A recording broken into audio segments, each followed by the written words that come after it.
اسلام میں بارات کا کوئی تصور نہیں، سیرا بندی کی کوئی تقریب نہیں، ہندوانہ تقریبا نہیں۔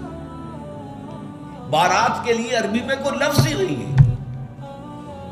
قرآن اور حدیث میں کیا ہوگا؟ عربی میں نہیں ہے، کوئی لفظ نہیں۔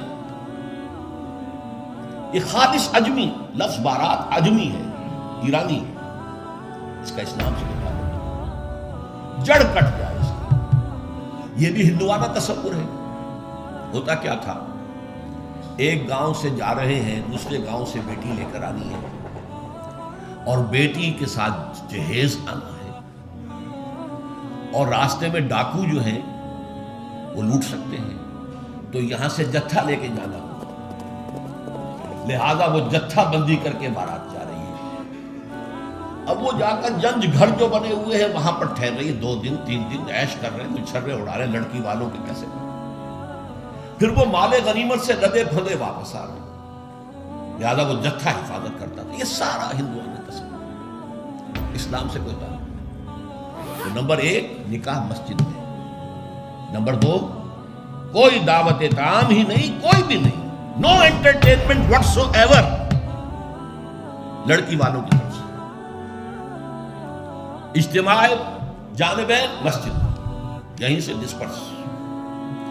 حضرت فاطمہ کو تو وداع کرانے کے لیے حضرت علی گئے بھی نہیں تھے۔ نکاح کے بعد کچھ خواتین حضرت فاطمہ کو لے کر حجرے میں چھوڑ آئی تھی جا کر، جو ایک انصاری صحابی نے حضرت علی کو دیا تھا، مطلب ان کے پاس مطلع نہیں تھا۔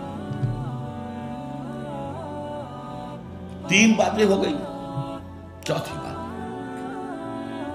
ولیمہ جو ہے اس کی تاکید ہے۔ لڑکی والے کے ہاں خوشی نہیں ہوتی، اس کے گھر سے لخت جگر نور چشم نکل کر جا رہی ہے، کیسے خوشی ہوگی؟ مائیں رو رہی ہوتی ہیں، انہیں غشی پڑی ہوتی ہے جب بچیاں نکل رہی ہوتی ہیں، بہن بھائی رو رہے ہوتے ہیں، باپوں کے آنکھوں کے اندر بھی آنسو آئے ہوتے ہیں، نمی آئی ہوتی ہے۔ میں نے بھی 5 بیٹیاں رخصت کی اپنے گھر سے اور آنکھوں میں نمی آئی ہے، I couldn't withhold my tears۔ پھر یہ صرف یہ تو ہوتا ہے کہ ایک ذمہ داری کا بوجھ تھا، آج اتر گیا۔ اسے آپ انگریزی میں سائی آف ریلیف کہہ سکتے ہیں، بس کوئی خوشی نہیں۔ اس کی مثال میں دیا کرتا ہوں کہ کوئی جانور اگر قربانی کے لیے 10-15 دن پہلے آپ لے لیں، وہ بکرا کو مینڈھا، اور بچے اس کے ساتھ ہل جاتے ہیں، پھر کھلاتے ہیں، لے جاتے ہیں، چراتے ہیں، تو پھر وہ عید کے دن جب آپ اسے قربان کرتے ہیں تو بچے پچھاڑے کھا رہے ہوتے ہیں، رو رہے ہوتے ہیں، اتنا لاڈ اس جانور سے ہو جاتا ہے۔ تو یہ نور چشم لخت جگر گھر سے نکل رہی ہے، 18-20 برس رہی ہے آپ کے گھر میں آج جا رہی ہے۔ ٹھیک ہے، سائی آف ریلیف ہے، لیکن اندیشہ بھی ہوتا ہے، ذہن میں رکھیے، ہمیشہ ہوتا ہے۔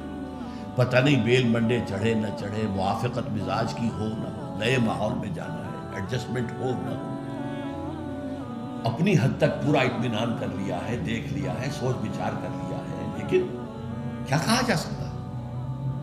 ایک بالکل یوں سمجھیے کہ ایک نیا ماحول ہے، نئے جگہ جا رہی ہے، لہذا وہ اندیشہ بھی موجود ہوتا ہے۔ لہذا واقعتاً لڑکی والوں کے ہاں خوشی کا موقع نہیں ہے، ان کے ہاتھوں مرغ پلاؤ کھانا بے غیرتی ہے۔ ہاں، لڑکے والے کے ہاں خوشی ہے، اس کا گھر آباد ہوا، اور اسے حکم دیا حضور نے، اولموا ولو بشاۃ، ولیمہ ضرور کرو، چاہے تمہارے پاس ایک ہی بکری ہو۔ وہ ایک ہی بکری در حقیقت ان کے ہاں مفلسی کی سب سے بڑی شکل ہو سکتی تھی، لیکن بھیڑیں بکریاں پالنا تو ان کا پیشہ تھا، تو کسی کو ایک ہی بکری ہے، معلوم بہت ہی غریب ہے، فرمایا اسی کو ذبح کرو، کھانا کھلاؤ اپنے دوستوں کو، اپنے احباب کو، سیلیبریٹ کرو۔ سیلیبریشن تمہارے ہاں ہونی چاہیے، مرد کے ہاں، لڑکے کے ہاں۔ پھر اس میں بھی اس قدر حضور صلی اللہ علیہ وسلم کی تعلیم کے اندر دیکھیے توازن ہے۔ فرمایا، یہ مسلم شریف کی روایت ہے جو میں آپ کو سنا رہا ہوں، عن عبداللہ ابن عمر رضی اللہ تعالی عنہ ان النبی صلی اللہ علیہ وسلم قال اذا دعی احدکم الی الولیمۃ فلیجب، جب تم میں سے کسی کو ولیمے کی دعوت دی جائے تو ضرور جائے۔ اور ایک اور حدیث ہے ابو ہریرہ سے رضی اللہ تعالی عنہ کہ حضور نے فرمایا شر الطعام طعام الولیمہ، ولیمے کا کھانا برا کھانا ہے۔ کیوں؟ اس میں غریبوں کو نہیں بلایا جاتا، بلکہ غریبوں کو جو دھکے دیے جاتے ہیں۔ آپ دیکھتے ہیں بڑے بڑے ٹینک لگے ہوتے ہیں ٹینٹ، اور وہاں پر اندر جو کچھ ہو رہا ہوتا ہے، کھانا ضائع بھی ہو رہا ہوتا ہے، غریب کو تو کسی کو داخل نہیں ہونے دیں گے نا۔ اور ہے بھی نہیں، وہ مسلی کھلانے کے لیے تو نہیں ہے نا، وہ تو اپنے اعزاء رشتہ دار احباب ان کو اپنی خوشی میں شریک کرنے کے لیے۔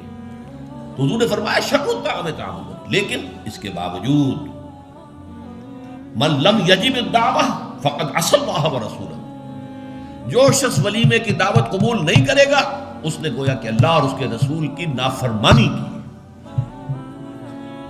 اب آپ سوچئے، جس نبی نے ہمیں اتنی تفصیل سے ہدایت دی دعوت ولیمہ کی، اگر لڑکی والوں کے ہاں کسی دعوت کے اندر کوئی خیر ہوتا ذرہ بر، تو کیا حضور ہمیں اس سے محروم رکھتے ہیں صلی اللہ علیہ وسلم؟ تو چوتھی بات جو میں نے عرض کی کہ ولیمہ کیا جائے، ہاں البتہ ون ڈش کی پابندی لگائی جا سکتی ہے، بالکل لگائی جا سکتی ہے، اسراف اور تبذیر کو روکا جا سکتا ہے۔ اسراف کسے کہتے ہیں؟ اسراف کہتے ہیں ضرورت کی جگہ پر ضرورت سے زائد خرچ کرنا۔ عام اپنے گھر کے کھانے میں بھی ایک سے زیادہ ڈش پکانا، ایک سے زیادہ کھانا حضور کے نزدیک نہایت ناپسندیدہ ہے۔ ضرورت ہے پیٹ بھرنے کی، ایک سالن روٹی سے بھی ہو جاتا ہے، آپ نے 4 5 پکا رکھے، یہ اسراف ہے۔ اسی طریقے سے اگر دعوت کے اندر بھی ون ڈش کی پابندی ہو تو بالکل ٹھیک ہے، اس کے اندر کوئی حرج نہیں، لیکن یہ کہ اس میں اب جو کیا گیا ہے کہ میٹھے کی اوپر پابندی، بالکل یہ صحیح نہیں ہے۔ میٹھا حضور کو بہت مرغوب تھا، پسند تھا، تو اس میں یہ کہ ایک ڈش میٹھے کی، یہ نہیں کہ 3 4 ڈشیں، دال کا حلوہ بھی ہے، گاجر کا حلوہ بھی ہے، اور فلاں بھی ہے، اور فلاں بھی ہے، اور پھر کھیر بھی ہے۔ لہذا ولیمے کی اجازت ہونی چاہیے، اور ظاہر بات ہے کہ ہر شخص اپنی سطح کے مطابق کرے گا، اور وہ آدمی بھی بلائے گا، جو کم ہی بلا سکتا ہے وہ کم بلائے گا، جو زیادہ بلا سکتا ہے زیادہ بلائے گا۔ اس کے اوپر بھی کوئی خاص پابندی لگانے کی ضرورت نہیں ہے۔ لیکن ظاہر بات ہے جو میں نے ایک بات کی ہے، اس سے شادی بیاہ کے اخراجات کا ایک حصہ تو بالکل ختم ہو گیا نا، لڑکی والوں کی طرف سے تو زیرو ہو گیا، نہ کوئی سیلیبریشن، نہ کوئی دعوت، نہ کوئی خیمے لگانے کی ضرورت، نہ کچھ اور ریسیپشن، کچھ ایسے بالکل زیرو۔ لڑکے والے جو ہیں دعوت ولیمہ، اور اس کے اندر ظاہر بات ہے کہ اپنے ساتھیوں کو، دوستوں کو، اعزاء کو، اقارب کو، جس حد تک بھی اس کے لیے ممکن ہے۔ اچھا یہاں تک فرمایا ہو کہ اگر تمہارے کسی بھائی نے نکاح کیا ہو اور اس کے پاس کچھ بھی نہیں ہے تو وہ ولیمہ کر سکے، اپنے گھر سے کھانا لے جاؤ اور جا کر اس کے ہاں بیٹھ کر کھاؤ، سیلیبریٹ کرو، اس کی خوشی میں شریک ہو۔ یہ کس قدر فطری تعلیمات ہے، اور جیسے کہ میں نے بتایا کہ اصل خوشی جو ہے وہ لڑکے والے کی ہے، اس کا گھر آباد ہوا۔